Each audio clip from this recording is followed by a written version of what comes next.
हुजूर बाबा सावन सिंह जी महाराज की जय। परम संत कृपाल सिंह जी महाराज की जय।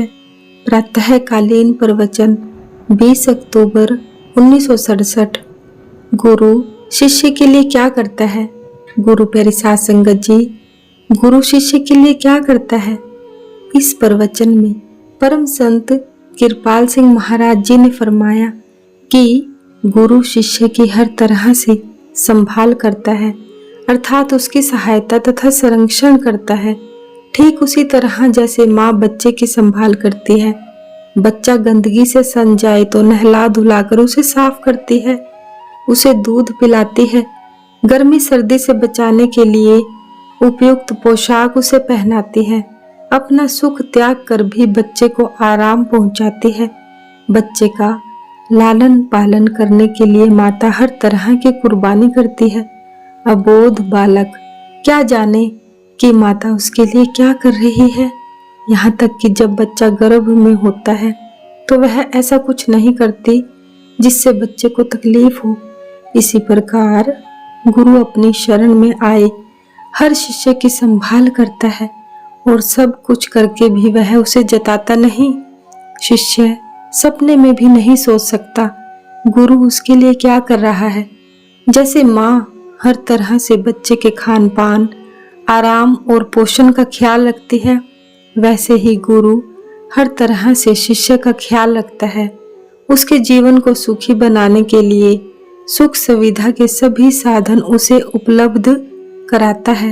इतना ही नहीं, पूर्व बुरे कर्मों के फलस्वरूप शिष्य पर आने वाले रोग, शोक, संताप की तीव्रता कम करके सूली का शूल बना देता है।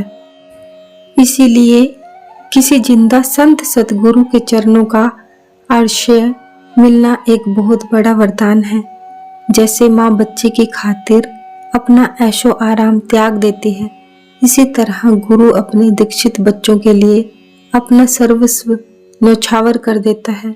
बच्चा बड़ा होकर शरारती और उत्पाती हो जाए तब भी माँ हर वक्त उसका ख्याल करती है कि कहीं वह भूखा या बीमार तो नहीं। इसी तरह गुरु भी सदा शिष्य की भलाई का ख्याल रखता है, पल पल उसकी संभाल करता है।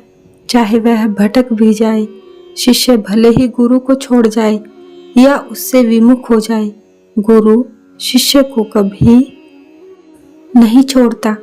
पहले गुरु शिष्य से प्यार करता है। गुरु के लिए शिष्य का प्यार तो केवल प्रतिक्रिया मात्र है। गुरु शिष्य को याद करता है, वह हर वक्त शिष्य का भला सोचता है। गुरु शरीरधारी जरूर है मगर वह शरीर नहीं, वह प्रभु सत्ता देहधारी है। सदेह शब्द है, वह सब में परिपूर्ण है। सिर्फ हमारा मुंह उधर गुरु की तरफ होना चाहिए।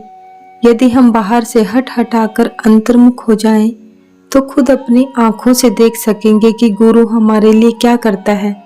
चाहे हम अंतर्मुख ना भी हो तो भी वह गुरु हमारी संभाल करता है। दुनियादार लोग तभी तक हमारा साथ देते हैं जब तक हमसे उनकी गर्ज पूरी होती रहे।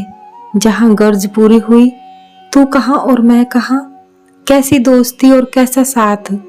कई बार मुसीबत पड़ने पर या बीमारी की हालत में या गरीबी में जब खाने को पैसा ना रहे, लोग साथ छोड़ देते हैं, लेकिन गुरु कभी शिष्य का साथ नहीं छोड़ता।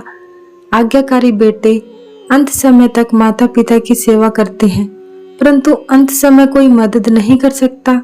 दोस्त, रिश्तेदार और घर के लोग सारे हाथ उठाकर प्रभु से प्रार्थना कर सकते हैं, हे प्रभु दिवंगत आत्मा को शांति प्रदान कर। उस वक्त भी गुरु साथ नहीं छोड़ता। वह मरने के बाद भी शिष्य के अंग संग रहकर उसकी संभाल करता है। हमें ऐसे समर्थ महापुरुष के चरणों में जाना चाहिए जो इस लोक में और परलोक में दोनों जगह हमारी संभाल करे। गुरु प्यारी साध संगत जी महाराज जी ने फरमाया कि मैं अभी अभी एक देहाती भाई का जिक्र कर रहा था। वह एक छोटा सा काश्तकार, एक किसान था। अपने छोटे से खेत में उसने तरबूज बो रखे थे। तरबूज की फसल पककर तैयार हो चुकी थी मगर अभी कटी नहीं थी। किसान ने सोचा कि शाम हो चुकी है, सुबह तरबूज तोड़कर मंडी में ले जाकर बेच देंगे। जाते समय उसने कहा, सतगुरु मालिक है, और फसल को सतगुरु के संरक्षण में छोड़कर चला गया। रात को 5-6 चोर खेत में घुस आए और तरबूज तोड़कर एक जगह इकट्ठे कर लिए, मगर उन्हें साथ न ले जा सके। हुआ यह कि ज्यों ही वे एक तरबूज उठाकर चलने को हुए, तभी एक ही शक्ल के 6 सरदार लाठी हाथ में लिए हुए आ पहुंचे और एक एक चोर को डंडे मार मार कर वहां से भगा दिया। चोरों को हैरानी इस बात की थी कि मारने वाले सभी एक ही शक्ल के थे। उनके दिल में ऐसी दहशत बैठी कि घर लौटते ही वे सब बीमार पड़ गए। चोरों के मन में यह बात बैठ गई कि जब तक वे लोग जाकर किसान से क्षमा नहीं मांगेंगे, उनका बुखार नहीं टूटेगा। वे किसान के पास गए और अपना अपराध स्वीकार करते हुए उससे माफी मांगी। किसान ने सारी बात सुनकर कहा कि मेरे खेत की रक्षा करने वाले मेरे गुरुदेव थे, माफी मांगनी है तो उनसे मांगो। गुरु हर तरह से शिष्य की संभाल करता है, बाहरी दुनिया में भी और अंतरीय मंडलों में भी। सच्चा शिष्य गुरु के नूरी स्वरूप के अंतर में दर्शन करता है और वह गुरु शिष्य की आत्मा को अपने संरक्षण में ऊपर दिव्य मंडलों में पर ले चलता है। जहाँ हिसाब कर्मों का चुकाने की बात आती है, वहाँ वह गुरु सामने होकर स्वयं शिष्य का कर्मों का लेना देना चुका देते हैं। जिस दिन शिष्य समर्थ गुरु के चरणों में आ गया, उसके कर्मों का भुगतान गुरु अपने हाथ में ले लेते हैं। गुरवाणी में कहा है, कहूँ नानक जिन सतगुरु मिलेया, तिनका लेखा निबड़ेया। इसलिए कहा गया है कि जिंदगी में किसी जीवित सत्स्वरूप हस्ती का मिलना एक बहुत बड़ा वरदान है। जिनको समर्थ सतगुरु का आश्रय नसीब नहीं हुआ, वे गुरु की महिमा को नहीं जान सकते। इसलिए महापुरुषों ने कहा है, कंचन काई ना लगे, लोहा गुण नहीं खाए। बुरा भला जो गुरु भक्त, कबहू नरक ना जाए। जिनको गुरु मिल गया वे उनसे बेहतर हैं जिनको गुरु नहीं मिला। लोहे पर कितना भी जंग लगा हो, उस पर लकड़ी की तरह घुन नहीं लग सकता। कितना ही कोई कर्म कांडी व्यक्ति हो, उसे काल के मुंह में जाना पड़ता है, लेकिन गुरु का हाथ जिसके सिर पर है, उसे कभी नरक की यातना नहीं सहनी पड़ती है। सतगुरु का आश्रय मिलना कितना बड़ा वरदान है प्रभु का। सतगुरु के दीक्षित को दोबारा जन्म में आना भी पड़े तो वह मनुष्य योनि से नीचे नहीं जाता, क्योंकि नाम का बीज जो उसके अंतर में बोया गया है वह मनुष्य जीवन में ही फलीभूत हो सकता है। अगर वह इस जन्म में ही नाम की कमाई कर ले तो वह दोबारा जन्म क्यों लेगा। गुरु यहाँ इस दुनिया में भी और मरने के बाद परलोक में भी शिष्य की संभाल और मार्गदर्शन करता है। वह शिष्य के सारे कर्मों का नाश करता है, जिससे शिष्य को दोबारा जन्म ना लेना पड़े। संत महात्मा बड़ी बेधड़क बात करते हैं कि हे जगत गुरु, तेरी शरण में जाने का फायदा ही क्या जो वहां जाकर भी हमारे कर्मों का नाश ना हो। शेर की शरण में जाने का क्या फायदा, अगर कर्मों के गीदड़ वहां भी हमें भभकियां मारे। तो आज के प्रवचन का विषय है, गुरु यहाँ इस दुनिया में और परलोक में दोनों जगह शिष्य का मार्गदर्शन और उसकी संभाल करता है। दुनिया में जंगलों पहाड़ों में हर जगह शिष्य के अंग संग रहकर गुरु उसकी रक्षा करता है। मरकर आगे जाओ तो वह साथ होकर आगे ले चलता है और उस वक्त तक साथ नहीं छोड़ता जब तक शिष्य की आत्मा को परमात्मा की गोद में ना पहुंचा ले। शिष्य छोड़ जाए तो छोड़ जाए, गुरु उसे कभी नहीं छोड़ता। हमारे हुजूर परम संत बाबा सावन सिंह जी महाराज को कई बार चिट्ठियां आती, अब हम आपको छोड़ना चाहते हैं। हुजूर जवाब में उन्हें लिखते, तुम भले ही मुझे छोड़ जाओ, मैं तुम्हें कभी नहीं छोड़ूंगा। मुझे भी ऐसी 1-2 चिट्ठियां आई हैं, मैं भी यही जवाब देता हूँ। तुम भले ही मेरा साथ छोड़ दो, पर मैं हमेशा तुम्हारे साथ रहूंगा।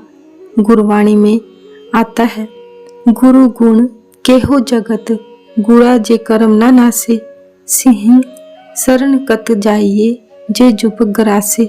तो देखा आपने, कितना बड़ा वरदान है किसी जिंदा महापुरुष की शरण में आना, उसमें निहित प्रभु की छत्र छाया में जाना। आप बहुत भाग्यशाली हैं। भजन अभ्यास के जरिए उससे प्रेम बढ़ाओ जो प्रभु कृपा से आपके अंतर में पहले से ही मौजूद है। पहले सतगुरु हमें प्यार करता है, हमारा प्यार तो मात्र उसकी प्रतिक्रिया है। अगर आप अंतरीय मंडलों में उड़ान भरना सीख लें तो गुरु आपकी संभाल तब तक करेगा जब तक आपको सतपुरुष की गोद में ना पहुंचा दे। धार्मिक पुस्तकों में भी इन बातों का उल्लेख है। मौलाना रूम ने इसीलिए कहा, ऐसे गुरु के चरणों में बैठो जिसे लोक परलोक दोनों की खबर हो, जो यहाँ इस लोक में भी और मरकर जब अनंत परलोक में जाओ तो वहां भी तुम्हारी संभाल और मार्गदर्शन कर सके। वह आपको कभी भी नहीं छोड़ता। अंत समय जब सारी दुनिया आपका साथ छोड़ देती है तो वह गुरु सामने आ जाता है। हमें क्या करना चाहिए? उसका हुक्म मानो, उसके आदेशों का पालन करो। पहले गुरु हमसे प्यार करता है, फिर हम उससे प्यार करते हैं। गुरु के प्रति आपका प्यार गुरु के प्यार का अक्स प्रतिबिंब है। गुरु उस शिष्य से ज्यादा प्यार करता है जो उसके आदेशों का पालन करता है।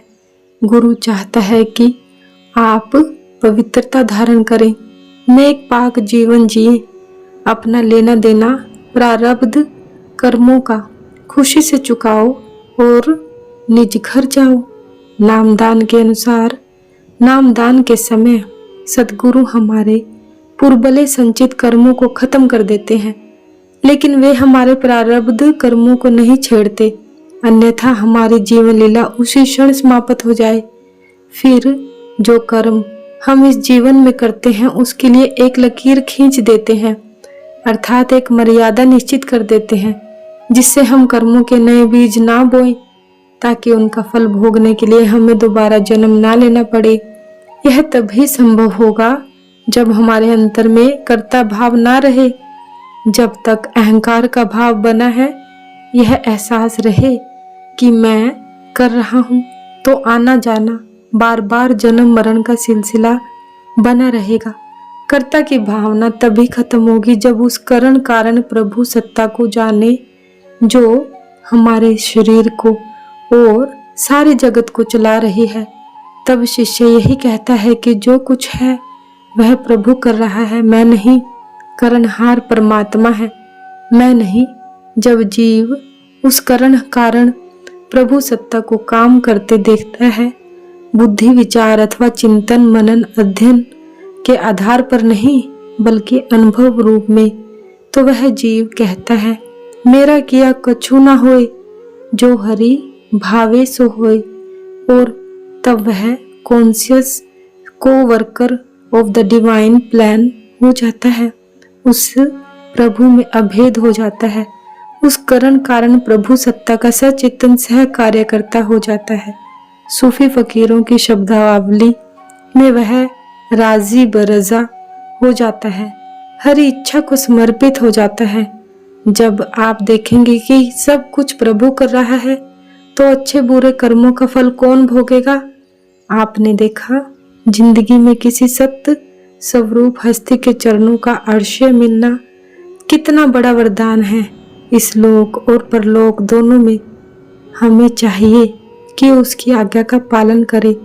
जो वह कहता है वही हम करें।